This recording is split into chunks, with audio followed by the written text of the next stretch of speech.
पावसाळ्यामध्ये सगळ्यात मोठी होणारी समस्या. आता पावसाळ्याचा ऋतू घ्या किंवा हिवाळा ऋतू जरी चालू झाला ना, तर ही समस्या असते. आणि जर आपल्या आजूबाजूला खूप निसर्गरम्य वातावरण असेल, तर उन्हाळ्यामध्ये सुद्धा ही भरपूर समस्या असते. त्यामुळे कोणताही उशीर न करता व्हिडिओला सुरुवात करूयात. नमस्कार, मी प्राजक्ता तुमच्या सर्वांचं आजच्या एका नवीन व्हिडिओमध्ये खूप सारं स्वागत करत आहे. आज मी तुम्हाला एक अशा समस्येवरती हॅक सांगणार आहे, की ती समस्या तुमच्या माझ्या सगळ्यांच्या घरी आहे. एक कांदा घ्यायचा आहे, त्याचं जे खालचं बॉटम आहे ते आपल्याला अशा पद्धतीने कापायचं आहे की तो कांदा आपण ठेवल्यानंतर व्यवस्थित बसायला हवा. वरचा बॉटम जो आहे तो अर्ध्यापेक्षा कमी असं एवढा कापून घ्यायचा आहे, जसं व्हिडिओमध्ये मी तुम्हाला दाखवलंय.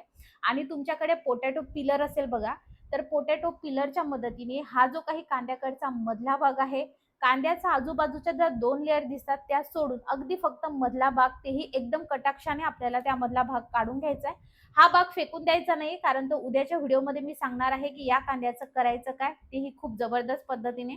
तर तुम्ही बघू शकता माझ्याकडे तर पिलर ते नव्हतं, तर त्यामुळे मग मी चाकूच्या मदतीने हे करते आहे. आणि एकदम व्यवस्थितरित्या हळूवारपणे आपल्याला हे करायचंय. जर एखादाही वार इकडे तिकडे गेला तर आपला कांदा कट होऊ शकतो, आणि त्यामुळे आपण पुढे त्यामध्ये जे पदार्थ टाकणार आहोत ते पदार्थ त्यामध्ये सांडून जाऊ शकतात, आणि ओव्हरऑल आपल्याला जे करायचंय ते होऊ शकत नाही. तुम्ही हा व्हिडिओ कोणत्या गावातून किंवा शहरातून बघत आहात, मला कमेंट करून नक्की सांगा, म्हणजे मला सुद्धा तुमचे आभार मानता येतील. आणि मला सुद्धा कळेल की आपला हा व्हिडिओ कुठपर्यंत पोहोचला आहे ते. आणि यस, तुम्ही जर आपले जुने पुराणे सबस्क्रायबर असाल तर तुम्हाला माहितीच आहे, आपण वेट लॉसचे हॅक्स बघतो, किचनचे हॅक्स बघतो, क्लिनिंगचे हॅक्स बघतो. आता हे जे काही कांदे आहेत हे आपल्याला साईडला ठेवायचंय, फेकून द्यायचं नाही. कांद्यांच्या पाचोळ्याचं आणि ह्या मधल्या भागाचं काय करायचं हे मी उद्याच्या भागामध्ये सांगणार आहे, उद्याच्या व्हिडिओमध्ये सांगणार आहे. त्यामुळे जर सबस्क्राईब केलं नसेल तर सबस्क्राईब करा. तुम्ही बघू शकता कांदा व्यवस्थितरित्या बसलाय. आता त्यामधलं जे आपण टाकणार आहोत ते सांडू आणू नये म्हणून मी दिवा घेतलेला आहे. तुम्ही नाही काही घेतलं तरी चालेल, किंवा जुनी पुराणी तुमच्याकडे प्लेट असेल त्याचा वापर तुम्ही केला तरीही चालणार आहे.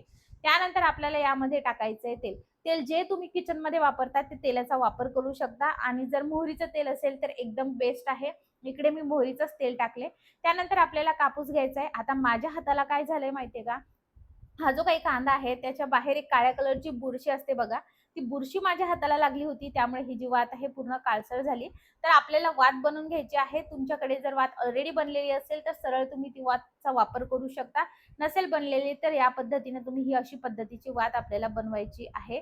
आणि अगदी बरोबर मध्यभागी बनवून आपल्याला ठेवून द्यायची आहे. जे काही तेल टाकलंय त्याचं प्रमाण तुम्ही अजून वाढवू शकता. त्यामुळे तुम्ही मी ज्या पद्धतीने टाकले अगदी थोडंसं तेवढं न टाकता अजून वाढवू सुद्धा शकता. पण यामध्ये काही पदार्थ टाकायचे आहेत त्यामुळे आधी कमी मी तेल टाकले, म्हणजे मग नंतर आपण वाढवू शकतो. 2 कापूरच्या वड्या घ्यायच्यात आणि त्याची पावडर करून टाकायची. आता कितीही नाही म्हटलं तरी कांद्याचा वास हा काही आपल्या सगळ्यांना आवडत नाही. तो वास कुठेतरी लपवण्यासाठी आपण इकडे कापूरचा वापर करतोय. आणि घरभर अशी मस्त कापूरचा स्मेल आणि पॉझिटिव्ह एनर्जी येण्यासाठी आपण यामध्ये कापूर टाकलेला आहे. त्यामुळे घरभर असा कांद्याचा वास न पसरता छान असा कापूरचा वास पसरतो. त्यामुळे आपल्याला वड्या तुम्ही 2 ते 3 वापरू शकता यामध्ये, किंवा 1 वडी वापरली तरी चालणार आहे. किंवा तुमच्याकडे कापूर नसेल तर कोणतंही इसेन्शियल ऑइल जे आहे त्याचं 1 ते 2 थेंब टाकले तरी चालेल. पण कापूर, आता जी तुम्हाला रेमेडी सांगते किंवा ज्याच्यासाठी आपण याचा वापर करतोय त्यामध्ये कापूर खूप मस्त आहे. त्यामुळे तुम्ही नक्की त्या कापूरचा वापर यामध्ये करा. आता बघा, आपण यामध्ये कापूर टाकलेले आहेत. अजून काही पदार्थ आपल्याला यामध्ये टाकायचे आहेत, जसं की दालचिनी घेतल्यात. दालचिनी एवढा तुकडा घेतला आणि त्याचे बारीक बारीक असे तुकडे करून आजूबाजूला टाकायचे.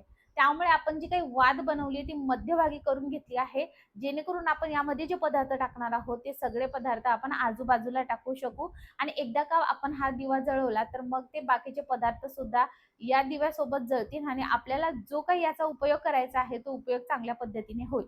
1 ते 2 तुम्ही तेजपत्त्याची पानं आपल्याला घ्यायची आहे, त्याची सुद्धा अशा पद्धतीने आपल्याला कट करून घ्यायचं आहे. एक सुद्धा घेतलं तरी चालेल, जेवढे त्यामध्ये मावेल असं आजूबाजूला आपल्याला टाकून घ्यायचं आहे. तेजपत्त्यामुळे जे आहेत मेन म्हणजे घरभर जो आहे तो छान असा स्मेल सुद्धा होतो. आणि घरामध्ये जी आपली सगळ्यात मोठी समस्या असते ती म्हणजे मच्छर, माशा. पावसाळ्यामध्ये चिलटं येतात, वेगवेगळ्या प्रकारचे किडे येतात बघा, आपण लाईट लावलं तर त्या पाकळ्या येतात. त्यामुळे त्या सगळ्यांसाठी जे आहे जबरदस्त पद्धतीने जे आहे हे काम करतं. त्याचबरोबर पावसाळ्यामध्ये एक भीती सुद्धा असते किडे अळ्याची, तर ते सुद्धा जाण्यास खूप मदत करतं. हा दिवा तुम्हाला लावायचा आहे, आणि रोज संध्याकाळी जर तुम्ही प्लांट्स वगैरे लावले असेल तर गॅलरीमध्ये कोपऱ्यामध्ये लावा. किंवा मग तुम्ही घरामध्ये खूप जास्त मच्छर झाले असेल तर आधी दारं खिडक्या लावा, आणि दारं खिडक्या लावल्यानंतर तुम्हाला हा दिवा लावायचा आहे. या दिव्यामुळे तुमच्या घरातील मच्छर माशा जर काही घरामध्ये आले असेल ते सुद्धा पळून जातील. त्याचबरोबर किडे अडे वगैरे काहीही होत नाही. हा दिवा तुम्ही कोणत्याही ऋतूमध्ये लावू शकता. फक्त भिंतीपासून थोडंसं डिस्टन्स घ्यायचं आहे. आता चला मी तुमच्यासोबत काही मेशोचे प्रोडक्ट शेअर करते आहे. तुम्हाला जर नुकतंच लग्न झालं असेल, तुमच्याकडे भांडे खूप कमी असेल, तर मेशोवरचा हा प्रोडक्ट तुम्ही नक्की घेऊ शकता. यामध्ये 5 प्रकारचे आपले कुकिंग सेट आहे हा. 5 प्रकारचे चमचे, हा स्टेनलेस स्टीलचा पूर्ण तुम्हाला एक छान असा ट्रे मिळत आहे. त्यानंतर 2 पातेले मिळतात, त्यावरती तुम्हाला छान असे झाकण सुद्धा मिळतात आणि चहा बनवण्यासाठी विथ हँडलवाला तुम्हाला हा असा चहाचं भांडं सुद्धा मिळते. सगळ्याची क्वालिटी एकदम प्रीमियम आहे. इंडक्शन, गॅस दोन्ही वरती चालतं आणि सगळ्यात विशेष म्हणजे तुम्हाला एकदम कमी खर्चामध्ये हा एवढा पूर्ण सेट मिळणार आहे. या सगळ्या प्रॉडक्टची लिंक ना मी खाली डिस्क्रिप्शनला बॉक्सला देते आहे. प्रॉडक्ट टॅग सुद्धा करते आहे. जो तुम्हाला जिथून परचेस करायचा तुम्ही तिथून परचेस करू शकता.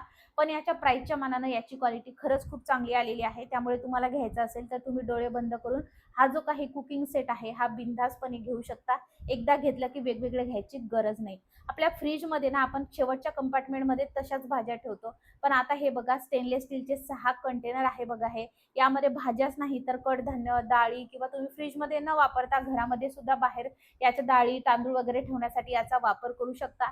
एक त्याला जागा फार कमी लागते, एअरटाईट कंटेनर आहे आणि सगळ्यात विशेष म्हणजे कॅपॅसिटी मोठी आहे आणि विशेष म्हणजे फ्रीजमध्ये चांगल्या पद्धतीने आपलं ऑर्गनाइज सुद्धा राहतं आणि पटकन भाज्या खराब होत नाही.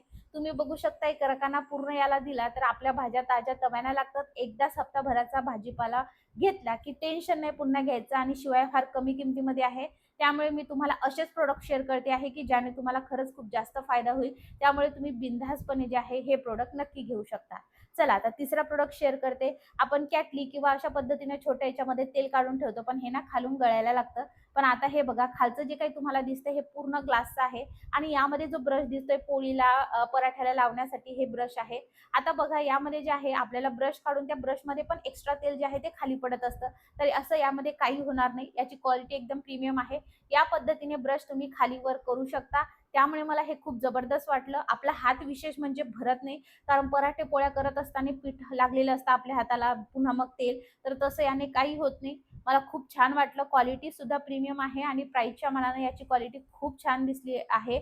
पण हे जे प्रॉडक्ट मी तुमच्यासोबत शेअर करते, असेच प्रॉडक्ट शेअर करते, ज्यांची की प्राईस सुद्धा चांगली आहे आणि क्वालिटी त्या मानाने खूप चांगली आहे. त्यामुळे तुम्ही बिनधास्तपणे हे प्रॉडक्ट जे आहे ते घेऊ शकता. सो माझ्या किचनमध्ये आता हे नवीन ॲड झालेलं आहे. त्यानंतर बऱ्याच वेळेस काय होतं बघा, आपण जेव्हा चाळायला लागतो ना पीठ, तर पूर्ण पीठ असं खाली होतं किंवा फॅन वगैरे चालू असला की पीठ इकडे-तिकडे होतं. पण हे बघा हे तुम्ही गाळणी म्हणू शकता, चाळणी म्हणू शकता. खूप छान पद्धतीने आहे. कसलंही पीठ तुम्ही याने चाळू शकता. अगदी बेसन असेल, ज्वारीचं पीठ, बाजरीचं पीठ. जर तुम्हाला या सगळ्या प्रॉडक्टची लिंक हवी असेल, तर आपल्या डिस्क्रिप्शन बॉक्स नक्की